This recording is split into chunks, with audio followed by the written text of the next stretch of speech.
بسم اللہ الرحمن الرحیم۔ ڈسکور اوریجنل کے معزز ناظرین، السلام علیکم۔ اب کس نمبر 987 ملاحظہ فرمائیں۔ ٹیکسی ڈرائیور نے ہمارا سامان ڈیکی میں رکھا اور پھر پوچھا کہ ہمیں کہاں جانا ہے۔ اسے غریب نواز ہاسٹل کا پتہ سمجھانا خاصا دشوار کام ثابت ہوا۔ یہ نام تو اس ہاسٹل کو ہم نے دے رکھا تھا، در حقیقت وہ کوئی یوتھ ہاسٹل تھا جو سرکاری امداد ہی سے چلتا تھا۔ پیرس میں ایسے درجنوں ہاسٹل تھے۔ ٹیکسی ڈرائیور بڑا متحمل مزاج تھا، اس نے ہم سے بہت سے سوالات کیے اور بالآخر سر ہلا کے بولا، میں سمجھ گیا، اب تم چاہو تو سو جاؤ آرام سے، میں منزل پر پہنچ کے تمہیں جگا دوں گا۔ رات بھر جاگنے سے مجھ پر غنودگی طاری تھی، مگر میں آنکھیں کھولے بیٹھا رہا۔ ٹیکسی انجان راستوں سے گزرتی ہوئی پون گھنٹے بعد ایک عمارت کے سامنے رک گئی۔ 1 گھنٹے کا راستہ تھا، ہم صرف 40 منٹ میں پہنچ گئے تھے۔ ٹیکسی ڈرائیور نے بڑی مسرت کے ساتھ ہمیں مطلع کیا۔ کہاں پہنچ گئے؟ یہ ہرگز وہ جگہ نہیں ہے جہاں ہمیں جانا تھا۔ اچھا، وہ مایوسی سے بولا۔ پتہ نہیں کیوں میرا اندازہ اکثر غلط ہو جاتا ہے۔ میں نے کہا، میں بتا سکتا ہوں کہ ایسا کیوں ہوتا ہے۔ جب تک گاڑی چلتی رہتی ہے میٹر بھی چلتا رہتا ہے۔ تم ضرور صبح ہونے تک ہمیں پیرس کی سیر کراؤ گے ہمارے خرچ پر، موسی نے کہا۔ بہتر ہوگا اگر ہم پولیس سے راستہ سمجھ لیں۔ اس نے معذرت کرتے ہوئے پھر چند سوالات کیے اور وہی کہا جو پہلے کہا تھا، مگر اس بار 40 منٹ میں ہمیں صحیح جگہ پہنچا دیا۔ ہمیں واپس آنا پڑا۔ ڈرائیور نے کہا، اگر تم صحیح پتہ بتاتے تو یہ صرف 5 منٹ کی ڈرائیونگ تھی۔ قسمت کی بات ہے صاحب، خدا کو یہی منظور تھا کہ ہم تمہاری ٹیکسی میں 80 منٹ کی مسافت طے کریں اور تمہیں اصل سے 100 گنا سے زیادہ ادائیگی کریں۔ ہم دلاور کو بڑی مشکل سے اٹھا کے ہاسٹل کے گیٹ تک پہنچے اور اسے اندر لے گئے۔ میں نے اپنا ایک ہاتھ اس کی بغلوں کے نیچے سے گزار کے دلاور کو سہارا دے رکھا تھا، دوسری طرف سے موسی نے اس کے بوجھ کو اٹھا رکھا تھا۔ دلاور کے دونوں ہاتھ ہمارے شانوں پر تھے، اس کے باوجود ہم اسے گھسیٹنے پر مجبور تھے۔ کاؤنٹر پر وہی آدم خور ٹائپ عورت بیٹھی ہوئی تھی۔ اس نے ہمیں دیکھا تو وہ کتاب رکھ دی جس میں شاید پڑھنے سے زیادہ دیکھنے کے قابل مواد تھا۔ تم پھر آگے جا، اور یہ کون ہے جس کو تم اپنے ساتھ اٹھا رہے ہو؟ یہ تو مرنے والا ہے۔ میں نے کہا، ہر شخص مرنے والا ہے، کوئی 1 گھنٹے میں، کوئی 1 سال میں۔ صورت دیکھ کے تو لگتا ہے کہ تم خود مرنے والی ہو۔ ہم تمہیں اچھا بلا چھوڑ کر گئے تھے، اچانک کیا ہو گیا؟ اس نے خفگی سے کہا، مجھے کچھ نہیں ہوا، تمہیں بڑی خطرناک بیماری لاحق ہے۔ یہ فضول بولنے کا مرد ہے، اس میں عموماً آدمی زیادہ دن نہیں جیتا، کسی دن قتل ہو جاتا ہے۔ میں نے کہا۔ وہ ہمیں غسیلی مشکوک نظروں سے دیکھتی رہی اور ہم دلاور کو اسی طرح اوپر لے گئے۔ مجھے اندازہ تھا کہ رابعہ اور گل اس وقت سو رہی ہوں گی اور ہمیں اچانک سامنے پا کے ان پر بیک وقت خوشی اور غصے کے طوفانی جذبات کی یلغار ہوگی۔ کوئی ڈرامہ کرنے کا موقع نہیں تھا۔ ہمارے ساتھ ایک تو دلاور تھا اور دوسرا ہائی جیک۔ میں نے دروازے پر دستک دی تو اندر سے ایک ساتھ ان دونوں نے پوچھا، کون ہے؟ میں نے کہا، کوئی نہیں، سو جاؤ۔ موسی نے بولا، تمہارے کان بج رہے ہیں، بھائی تو خاموشی ہے۔ رابعہ اور گل سخت غصے میں اٹھی تھی، مگر دروازہ کھولتے ہی ان کی نظر ہم پر اور ہمارے درمیان مشکل سے کھڑے ہوئے بلکہ لٹکے ہوئے چودھری دلاور پر گئی تو ان کے منہ کھولے رہ گئے۔ وہ چیخ مارنا تک بھول گئی اور ایک دم دروازے کے سامنے سے ہٹ گئیں۔ یہ چودھری دلاور ہے؟ گل نے کہا، نہیں، یہ محسن شیروانی ہے، غور سے دیکھو۔ میں نے کہا، بالکل غلط، یہ سکندر بخت ہے، چلو ہٹو ایک طرف، ایسے کیا اونک بنی کھڑی ہو، کیا تماشا ہو رہا ہے یہاں؟ موسی نے کہا۔ ہم نے دلاور کو اس بیڈ پر لٹا دیا جس پر رابعہ سو رہی تھی۔ موسی نے دروازہ بند کر دیا۔ میں نے ہاتھ جوڑ کر اوپر دیکھا، اللہ تیرا لاکھ شکر ہے۔ موسی نے کہا، شکر انہیں ادا کرنا چاہیے، خیر فی الحال تم چلو دوسرے کمرے میں، ہم آتے ہیں وہیں کچھ دیر میں۔ رابعہ اور گل بہت کچھ پوچھنا چاہتی تھی مگر جیک کی موجودگی کے خیال سے خاموش تھیں۔ ان کی نظریں چودھری دلاور پر جم کے رہ گئی تھیں اور شاید ان کے لیے یقین کرنا مشکل تھا کہ ہم سچ مچ چودھری دلاور کو اپنے ساتھ لے آئے ہیں۔ میں نے جیک سے کہا، تم اس دوسرے بیڈ پر سو سکتے ہو، میں بیڈ کے نیچے بھی سو سکتا ہوں۔ وہ بولا، مگر اس وقت جب مجھے نیند آ رہی ہو، ابھی تو میرا دماغ جہاز کے انجن سے زیادہ گرم ہے، مجھے کافی چاہیے۔ تم ذرا اپنے چودھری صاحب کا خیال رکھو، پریشانی یا خطرے کی کوئی بات نہیں، ہم آتے ہیں ابھی کینٹین سے کافی پی کے۔ میں نے کہا۔ رابعہ اور گل جاتے جاتے رک گئیں۔ اسے کیا ہوا ہے؟ کینسر، محسن بولا۔ گل نے اسے یوں گور کے دیکھا جیسے محسن نے کوئی افسوسناک جھوٹ بولا ہو۔ پھر رابعہ نے میری طرف سوالیہ نظروں سے دیکھا تو میں نے بھی سر ہلا کے محسن کی تائید کی۔ ہم نے سامان دوسرے کمرے میں رکھا اور اسے مکفل کر کے نیچے اتر گئے۔ کینٹین میں کیفیٹیریا میں اس وقت بھی لڑکے اور لڑکیاں کچھ نہ کچھ پینے میں مصروف تھے۔ یہ آزاد اور بے فکر لوگوں کی دنیا تھی جن کے لیے نہ کوئی اخلاقی پابندیاں ہم تھی اور نہ معاشر تھی یا خاندانی قدغن تھی۔ کون کس کے ساتھ رہتا ہے، کیوں، اس سے بھی کسی کو کوئی سروکار نہ تھا۔ پابندی اگر تھی تو صرف ہاسٹل میں قیام کے ڈسپلن کی، مگر ان کے قواعد و ضوابط کا تعلق بھی کسی کی نجی زندگی کے معاملات سے نہیں تھا۔ یہاں صرف وہی رہ سکتے تھے جو کرایہ ادا کر سکتے ہوں، ہاسٹل کی کسی چیز کو نقصان نہ پہنچائیں اور کسی کو پریشان نہ کریں۔ باقی تمام معاملات میں ہر شخص کسی معمول کا پابند نہ تھا، جس کا جب دل چاہے اٹھے اور جب دل چاہے سو جائے۔ یہ بھی ضروری نہیں کہ اپنے ہی کمرے میں سوئے، کوئی اور مدعو کرے تو کیا، اپنا کیا پرایا کیا، ہر کمرہ محض کمرہ ہے۔ ناشتہ، لنچ اور ڈنر، ان سب کا وقت وہاں مقرر ہوتا ہے جہاں انسان ایک معمول کے مطابق رہتا ہو، ہر وقت دیکھ کے کرتا ہو اور اپنے ساتھ دوسروں کی زندگی کے معمولات کا بھی خیال رکھتا ہو۔ جہاں سیدھا سادہ اصول یہ تھا کہ جب بھوک لگے کچھ بھی کھا لو۔ میں تمہارا مہمان ہوں، جیک نے کہا، میرے لیے ہر اچھی چیز منگواؤ، مجھے سخت بھوک لگی ہے۔ موسی نے کہا، ہمارے پاس جو کچھ تھا تمہیں دے دیا، اب تو تم ہی اپنے پلے سے کھلاؤ، اور اتنی بڑی رقم میں سے 2-4 پاؤنڈ خرچ کرو گے تو مرو گے نہیں۔ وہ ہنسنے لگا، میں اس لڑکی پر 10 پاؤنڈ خوشی سے خرچ کر دوں گا جس نے دروازہ کھولا تھا، بلکہ 100 پاؤنڈ۔ وہ میری بیوی ہے، میں نے کہا، میں تمہیں قتل کر دوں گا۔ خیر دوسری بھی بری نہیں تھی، اس نے خفت سے کہا، وہ میری بیوی تھی، میں بھی تمہیں قتل کر دوں گا اور وہ سب رقم چھین لوں گا جو تم نے ہمیں لوٹ کے کمائی۔ محسن بولا، لوٹ کر کیوں؟ میں نے تمہیں یہاں پہنچا دیا۔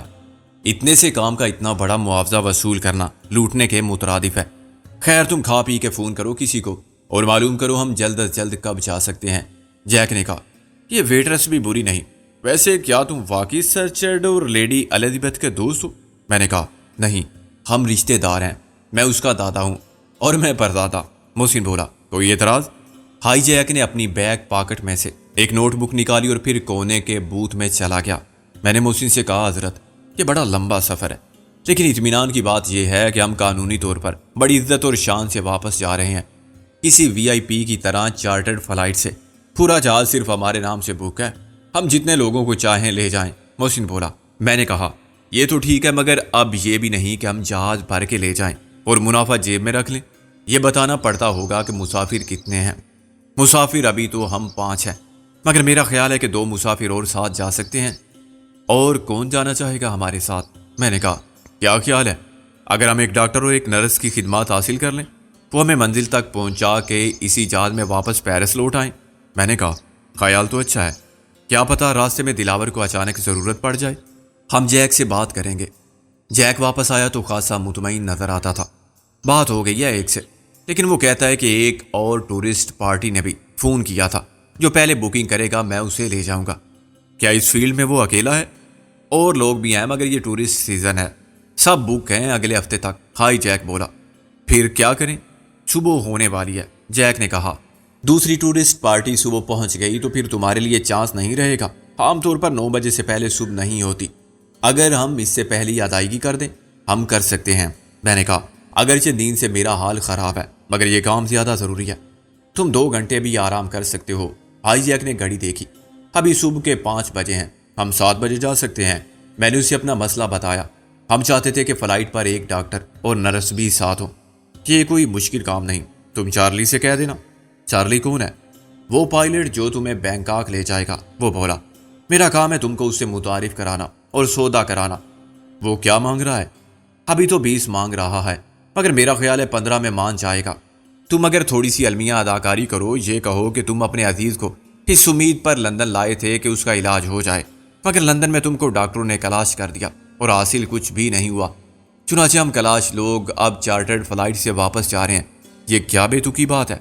غریب آدمی عام جہاز کے فرسٹ کلاس سے بھی سفر نہیں کرتا۔ میں نے کہا، جب ڈاکٹر بھی ساتھ ہوگا اور نرس بھی ہوگی تو اس سے یہی ثابت ہوگا کہ مریض کی حالت نازک ہے اور اسے عام مسافروں کی طرح لے جانا مشکل ہے۔ اس کے علاوہ لکھ پتی اس وقت کلاش ہوتا ہے جب اس کے پاس ہزاروں بھی نہ ہوں، یہاں تمہارے پاس بھی 15,000 پاؤنڈ ہے۔ حقیقی دولت مند کبھی اور کہیں بھی کلاش نہیں ہوتے، وہ ہر جگہ پیسہ منگوا سکتے ہیں، انہیں ادھار دینے والے بھی بہت ہوتے ہیں۔ خیر تم جو چاہو کہو، یہ ایک اچھا پوائنٹ تھا، اس سے ہم خود قائل کر لیں گے۔ پھر تمہارا کمیشن 1,000 پاؤنڈ کس لیے؟ محسن بولا، آخر میں نے تمہیں ایک راستہ بتایا اور تمہیں اس سے متعارف بھی کراؤں گا۔ تم بہت چالاک آدمی ہو، 1 گھنٹے میں اتنی بڑی رقم کما کے بھی تمہاری تسلی نہیں ہوئی۔ مروت بھی کوئی چیز ہوتی ہے۔ محسن نے اسے شرمندہ کرنے کی کوشش کی۔ اس نے نفی میں سر ہلایا، کاروبار میں مروت کا کیا سوال، اور جو کرتا ہے وہ بزنس نہیں کرتا۔ رہی بات لالچ کی تو کیا تم لالچی نہیں ہو؟ کون ہے جو لالچ نہیں کرتا؟ ایسا ہوتا تو تم یہاں وہ سب نہ کرتے پھرتے جو کر رہے ہو۔ تم لنگوٹی باندھے کسی پہاڑ کی چوٹی پر آسن جمائے بیٹھے ہوتے اور ہرے راما ہرے کرشنا کر رہے ہوتے۔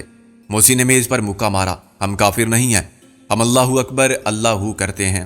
میں نے کہا تم جا کے اس کمرے میں سو جاؤ جس میں دلاور ہے، وہاں سے ہماری بیویوں کو نکال دینا، وہ دوسرے ایک کمرے میں چلی جائیں گی، اور خبردار جو انہیں بری نیت سے دیکھا۔ موسی نے بولا ان کو اپنی بہنیں سمجھو آج سے۔ وہ ہنسنے لگا، میری ایک بہن مجھے کافی ہے۔ اس کے جانے کے بعد ہم نے آپس میں مشورے سے لاہور فون کیا۔ یہ ضروری تھا کہ ہمارے پہنچنے سے پہلے منظر اور وقار یوسف کو صورتحال کا علم ہو جائے اور وہ ایئرپورٹ پر ہمیں ریسیو کرنے کے مناسب انتظامات کر لیں۔ صبح کے 5 بجے لمبی لائن بڑی آسانی سے مل گئی۔ ریسیور اٹھانے والا مولوی خادم حسین تھا۔ اس نے کہا ہیلو۔ میں نے آواز بدل کے اسے ڈانٹا، کیا ہیلو؟ شرم آنی چاہیے تمہیں، السلام علیکم نہیں کہہ سکتے؟ شکل مومنہ تو کرتوت کافرہ۔ اس نے برہمی سے کہا، کون ہو جی آپ ایسے فتوے بعد؟ ہیلو کہنے سے کوئی کافر ہو جائے تو پھر سبھی کافر ہیں۔ اور یہ تم کیا کر رہے تھے صبح صبح مولوی خادم حسین؟ اس کو کچھ شک ہو گیا۔ کیا کر رہا تھا؟ سو رہا تھا۔ مگر تم کون ہو جناب؟ پہلے یہ بتاؤ کہ خواب میں کیا دیکھ رہے تھے، اگر تمہاری بیوی کو پتہ چل جائے۔ اس نے نعرہ لگایا، سکندر صاحب جی آپ زندہ ہو؟ ہم تو سمجھے تھے کہ مرحوم و مغفور ہو گئے۔ ہو جائیں گے یار، اتنی جلدی کیا ہے؟ تم بھی تو نہیں ہوئے ابھی تک، حالانکہ نیک کام میں دیر کیسی؟ میں نے کہا اچھا جی کب آ رہے ہو پھر، اور کیا کر رہے ہو ولایت میں؟ میں نے کہا یار تم رہے نا مولوی کے مولوی، ولایت میں آدمی کیا کرتا ہے آخر؟ اس وقت بھی ایک میم ہے ایک بغل میں اور دوسری میم دوسری بغل میں، بغل وہی رہتی ہے، میم ہر روز بدل جاتی ہے، پھر ہم کیا کریں گے آگے؟ ہمارا تو مشورہ ہے کہ تم بھی آ جاؤ۔ لا حول ولا قوت الا باللہ جناب، خدا نخواستہ آپ نے آرام شے کو منہ تو نہیں لگایا؟ خادم حسین بولا، دیکھو کسی سے کہنا مت۔ میں نے کہا پھر ایسی آواز نکالی جیسے میں نے بوتل سے گھونٹ لیا ہو، یہ چیز بھی بس یہاں آسانی سے ملتی ہے۔ گناہ تو ہم نے زندگی میں بہت کیے ہیں، بلکہ گناہوں کے سوا کیا ہی کیا ہے؟ ایک گناہ اور صحیح، میں خود تو ہوں بہت بولا بالا اور سیدھا سادہ، یہ محسن مجھے شیطان کی طرح بہکاتا ہے اور غلط لائن پر ڈال دیتا ہے۔ چھوڑو جی سکندر صاحب، اللہ نے عقل سلیم عطا کی ہے آپ کو بھی، اور پھر آپ کے ساتھ رابعہ بی بی ہیں، وہ نہیں روکتی آپ کو جناب؟ ہمیں آپ جناب کے بچے بیوی ہوتی ہے پاؤں کی جوتی، اور ہم تیری طرح زن مرید نہیں ہے کہ بیوی ہم پر حکم چلائے۔ تمہیں تو ہم جانتے ہیں، وہ کہہ دے کہ بچہ بھی تم پیدا کرو تو تم کرو گے، وہ کہے انڈے دے تو تم دو گے۔ اف یہ کیسی واہیات بات ہے۔ آپ ضرور نشے میں ہیں، میں منظر صاحب کو بلاتا ہوں۔ آخر تم کیا کر رہے ہو منظر صاحب کے بیڈ روم میں؟ مولوی خادم حسین کہیں تم نے اس کی بیوی کے ساتھ ناجائز مراسم تو استوار نہیں کر لیے؟ توبہ توبہ، خدا کا خوف کریں سکندر صاحب، بات منہ سے نکالنے سے پہلے سوچ لیا کریں۔ دیکھو بیٹے، مندر کو کیا ساری دنیا کو پتہ چل جائے گا اگر اس کے 17ویں بیٹے کا ڈیزائن مختلف ہوا اور اس کی صورت میں تمہاری مشابہت آئی۔ ایسی شکل اس لیے شراب حرام قرار دی گئی ہے جناب کہ بندے کی مت ماری جاتی ہے، اسے نیک و بد کی تمیز نہیں رہتی، آپ ہوش میں نہیں ہیں، انسان کے اندر شیطان گھس جاتا ہے، مگر آپ سے یہ امید نہ تھی۔ اسے سخت افسوس اور پریشانی کا اظہار کرتے ہوئے ریسیور رکھ دیا۔ 1 منٹ پورا ہونے سے پہلے ہی منظر لائن پر آ گیا۔ اب صورتحال بدل گئی، اس سے مجھے لتاڑنا شروع کر دیا۔ ابے تو سور کے بچے کہاں ہیں تو؟ خیال آ گیا تجھے ہمارا بوتنی کے؟ میں نے تو سمجھا تھا کہ مر کھپ گئے تم سب۔ میں نے کہا یار صبح صبح نیک بات منہ سے نکال، شریف آدمی کو پہلے سلام دعا کرنی چاہیے۔ کون شریف آدمی، میں یا تو؟ ہم تو خیر جیسے ہیں اپنے لیے ہیں، تم سالے کب سے شریف ہو گئے؟ تمہارے آبا و اجداد میں شریف تھا کوئی؟ میں نے کہا میرا خیال ہے کہ اس نام کا ہماری فیملی میں کوئی نہیں گزرا۔ اور وہ دوسرا تیرا امزاد بوتنی کا، وہ کہاں ہے میرے ساتھ؟ تو نے امزاد کہا یا حمزاد؟ فضول بکواس بند کر، یہ بتا کہ تم لوگ ہو کہاں آخر؟ رابعہ کیسی ہے اور گل؟ اف مجھے نیار منہ اتنا غصہ پہلے کبھی نہیں آیا تھا جتنا اس وقت آ رہا ہے۔ اگر بلڈ پریشر بڑھنے سے میرا ہارٹ فیل ہو گیا تو میرے 17 بچوں کی اماں کا کیا بنے گا؟ کس کے گھر جائے گا سیلاب بلا میرے بعد؟ میں نے کہہ کہا مارا، ابے آج تو نے بھی موقع کا شعر پڑھ دیا۔ خیر فکر مت کر، مولوی خادم حسین کے نام اپنے وصیت نامے میں سارے بچے لکھ جانا، بچے پیدا کرنے کی مشین سمیت۔ قسم خدا کی واپسی پر تم سب کے 70 جوتے مار مار کے گنجے نہ کیے تو 17 بچوں کے نام بدل دوں گا، سب کے نام کے ساتھ ارامی لگا دوں گا خاندانی نام کے طور پر۔ بہت پریشان کیا تم سب نے، کچھ سمجھ میں نہیں آتا تھا کہ تم سے بات کیسے کریں، کیسے پتہ چلائیں۔ میں نے کہا چل اب غصہ تھوک دے، ہم سب آ رہے ہیں کل۔ کل؟ واقعی؟ وہ چلایا، جتنے گئے تھے اتنے ہی آ رہے ہو؟ میں نے کہا نہیں، ایک عدد بڑھ گیا ہے بھائی، مبارک ہو، بہت مبارک۔ کس نے پہل کی، رابعہ نے یا گل نے؟ نو مولود لڑکا ہے یا لڑکی؟ بھائی مولوی خادم حسین تم ماموں بن گئے۔ میں نے کہا الو کے پٹھے، ہمارے ساتھ چودھری دلاور ہے۔ دلاور زندہ یا مردہ؟ وہ ایک دم سیریس ہو گیا۔ نیم مردہ، ابھی تک تو زندہ ہے اور ہم چاہتے ہیں کہ کچھ دن اور زندہ رہے۔ میں نے کہا تم لوگوں نے مارا ہوگا اسے مارنے والے نے مارا ہے۔ میں نے کہا کوئی کسی کو نہیں مار سکتا یار، دلاور کو کینسر ہے، ٹرمینل۔ کیا مطلب؟ مطلب یہ کہ برین ٹیومر کی آخری سٹیج ہے، وہ 2 مہینے سے زیادہ زندہ نہیں رہ سکتا۔ یہ تو کیا کہہ رہا ہے بھوتنی کے، نشے میں تو نہیں ہے؟ مولوی خادم حسین سے تو میں نے یہی کہا تھا، مگر میں ہوش میں ہوں، جب ہم آئیں گے تو ساری بات بتائیں گے۔ میں نے کہا دلاور کی زندگی کے مشکل سے 2 مہینے باقی ہیں، یہاں کے ماہر ڈاکٹروں نے قطعی فیصلہ دے دیا ہے۔ پھر اب کیا ہوگا؟ میں نے کہا کچھ نہیں۔ اس نے ایک بار پھر سمجھوتے کی پیشکش کی، اور اس بار انکار کی گنجائش ہی نہیں تھی۔ وہ چاہتا تھا کہ اس کے مرنے سے پہلے سارے معاملات طے ہو جائیں، ورنہ بعد میں مقدمے بازی چلے گی، کئی سال لگ جائیں گے فیصلہ ہونے میں، یہ دشمنی اگلی نسل کو منتقل ہو جائے گی۔ چند سیکنڈ کی خاموشی کے بعد منظر نے کہا 2 مہینے میں تو کچھ بھی نہیں ہو سکتا یار۔ مجھے بڑا صدمہ ہوا یہ جان کے، ہماری ساری جد و جہد رائے گاں گئی۔ ایسا کیوں سمجھتا ہے تو؟ یہ سمجھ لے کہ قدرت نے فوری انصاف مہیا کر دیا، ہم دنیا کی عدالتوں میں خوار ہونے سے بچ گئے۔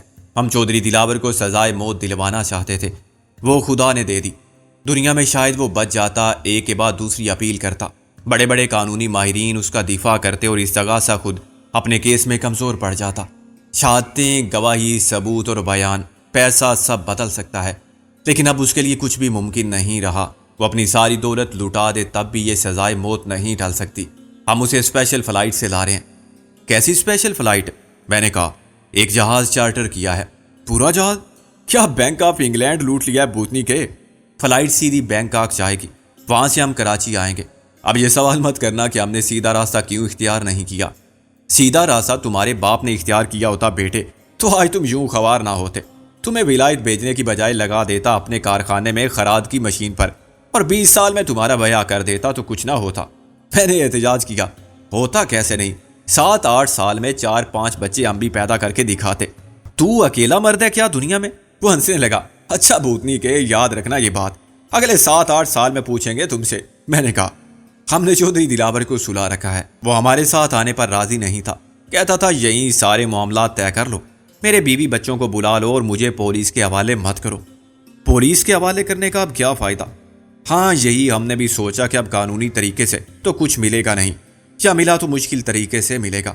دلاور تو سارے جھگڑے ہمارے لیے چھوڑ کے لیٹ جائے گا قبر میں، مگر ہم نے کہا کہ بیوی بچوں کو لندن بلانے والی بات غلط، لاہور چلو، جہاں کے معاملات ہیں وہیں طے ہونے چاہیے۔ یہ عقل مندی کی تم نے، عقل کے سوا ہم کرتے کیا؟ بے وقوفی کے لیے تجھے آزاد چھوڑ دیا ہے اور مولوی خادم حسین کو۔ بھائی وہ تو اب سچ مچ باپ بننے والا ہے، مجھے تو یقین نہیں آتا، دیکھو پھر گھور رہا ہے مجھے۔ میں تو اسے سمجھاتا ہوں کہ بھوتنی کے، ذرا پتہ چلا کہ تیری عدم موجودگی میں کیا ہوتا ہے، کون کون آتا ہے، خیر بچے کی صورت خود بتا دے گی۔ اس نے کہہ کا مارا، بھاگ گیا مولوی بک بک کرتا ہوا۔ میں نے کہا وقار یوسف اور نکی کو بھی بتا دینا کہ ہم سب بالکل خیریت سے ہیں، اور اب 1-2 دن کی بات ہے، بینکاک سے ہم پھر فون کریں گے، یہ بتائیں گے کہ کب کراچی پہنچ رہے ہیں، یہ وہیں جا کے معلوم ہوگا کہ کس فلائٹ پر جگہ ملتی ہے۔ خدا حافظ۔ رابعہ اور گل بڑی بے چینی سے ہماری واپسی کی راہ دیکھ رہی تھی، اور ظاہر ہے بہت خفا بھی تھی۔ اگلے 1 گھنٹے تک ہم نے دونوں کام خیر و خوبی سے کیے، ان کو منا بھی لیا اور اپنی لندن یاترا کا احوال واقعی بھی سنا دیا۔ اس میں ایسی کوئی بات نہ تھی جس کی پردہ پوشی امن عامہ کے لیے ضروری ہوتی۔ ہم پہ جو گزری وہ سب ہم نے بلا کم و کاست پیش کر دی۔ کہتے ہیں کامیابی سے بڑی کوئی کامیابی نہیں ہوتی۔ اگر ہم لندن سے خالی ہاتھ لوٹتے تو ساری وضاحتوں کی صداقت منوان تسلیم نہ کی جاتی، کہا اور سمجھا یہی جاتا کہ ہم نے جھک ماری اور وقت ضائع کیا، گل چھڑے اڑائے اور عیش کی، باقی سب افسانہ ترادی، جھوٹ، سچ کا ملغوبہ اور اداکاری۔ لیکن چودھری دلاور ہمارے ساتھ تھا، اس کی بیماری کی رپورٹیں تھیں اور ایک وعدے لائے عمل تھا جس نے ہمیں معتبر کر دیا۔ رابعہ اور گل دونوں چودھری دلاور کی جان لیوا بیماری کا سن کے جذباتی ہو گئی تھی، ایک نفسیاتی مسئلہ تھا۔ ابھی تک رابعہ کی اور ہم سب کی خواہش اور پوری کوشش یہ تھی کہ چودھری دلاور کو سزائے موت ہو، اور وہ دن آئے کہ اپنے جرائم کی پاداش میں چودھری دلاور تختہ دار پر نظر آئے۔